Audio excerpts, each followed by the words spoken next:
Right, there's a big problem when you try to show off a point-and-click adventure game through the medium of video without spoiling anything. Well, it's practically impossible, so I've compromised. Here's your warning. While I talk about the game, I'll be showing off the first few screens and using at least a couple of screens to explain the solution. But all of these will be from the very early game. If you've never played it and you want to be completely unsoiled, here's my too long didn't watch version of the review. Nice graphics, good humour, obtuse gameplay.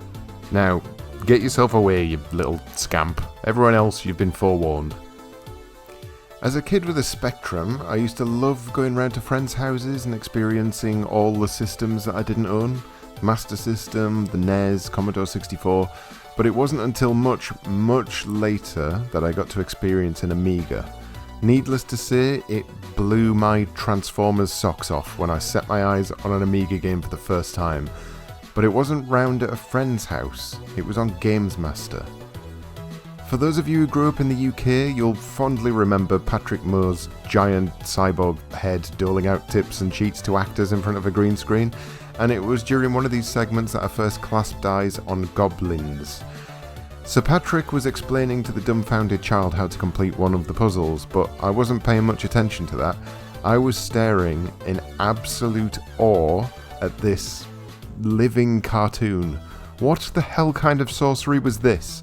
I'm sat here with Dizzy, the apparently ultimate cartoon adventure, and these guys are over here with goblins. The world is unfair. I never got the chance to play the game as a kid, so when deciding which game to review first for the Amiga, the choice was pretty obvious for me. I needed to play the game that got away. I needed to do it not just for me, but for the little me who wanted this more than anything else. The intro for the game sets the tone immediately, with wonderfully detailed cartoon characters, and the animation in particular still stands strong as an incredible testament to the artists involved. Essentially, all we're shown here is that the king is being pestered by someone with a voodoo doll. The game then boots us straight into the first level. This being a point-and-click adventure game, the general idea is to solve the puzzles on each screen. This may not be immediately obvious, and in fact, it's never really obvious, so experimentation is the key to success. You control 3 goblins, hence the game's title, and each of them can perform a different task. Bobo the warrior, the guy with the horned helmet, can punch things. Dwayne the technician, the guy with the little elf hat, he can pick things up and use them. Hoot the magician, the one with the beard, can cast spells. It's in working out how to use these 3 things in conjunction with each other that you'll solve each of the game's puzzles. Puzzles, though. Puzzles feels like the wrong word. Gobliiins' various levels can only really be worked out by repeatedly failing.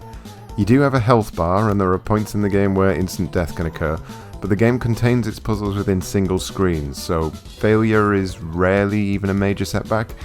It's a saving grace because you'll often be clicking on everything with everyone in order to try and push things forward in some way.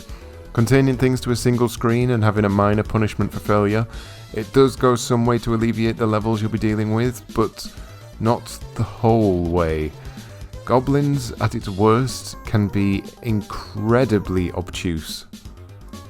The easiest way to sum that up is just to show you a puzzle, so here's one in particular that had me stumped enough to reach for a guide, because by this point my brain had just started to melt.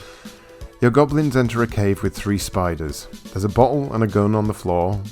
So, firstly you need to cast a spell on the middle spider, then climb the spider web, grab the right hand web string, pick up the gun, shoot the spider, which incidentally only works if you click in a very specific place, take the pillow that was under the spider, put the pillow under the middle spider, cast a spell on the middle spider so he farts out a bottle, then use the gun on the final spider to clear the way to the exit. The biggest problem to these solutions is that you're never quite sure what each of your actions is going to end up doing. The example I just gave you there isn't even the most complicated one, but still, how should I know that the spider is sat on a pillow? How would I know that casting magic on the middle spider would cause him to drop a bottle? You don't. You don't know any of these things, nor can you really guess. You simply have to keep clicking on things with each goblin until you can gradually piece together each part and link it into the chain of events that lets you move on to the next level.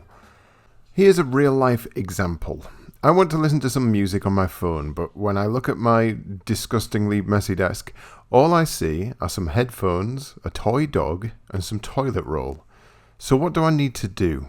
You might be tricked into thinking that I can just use the headphones, but you'd be wrong.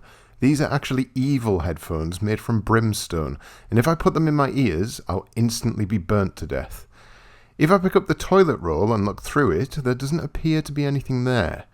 But when I punch the toilet roll, aha, a Smarties box with a set of headphones in it. Of course.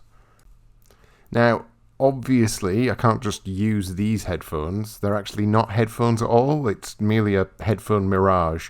In order to make the real headphones appear, I have to merge the fake headphones with the evil headphones by casting a magic spell. Only then can I listen to music. Piece of piss. Personally, I didn't find this satisfying in any way. When I worked out a level on my own, I didn't feel like a genius for having worked things out. I felt like I'd simply rolled the dice enough times to finally get the secret number required.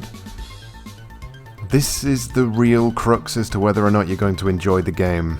If you're happy to explore every permutation of actions that each of your goblins can take on any given screen, and you're then willing to piece all of those actions together in order to resolve an often hidden objective, this is a wonderful game.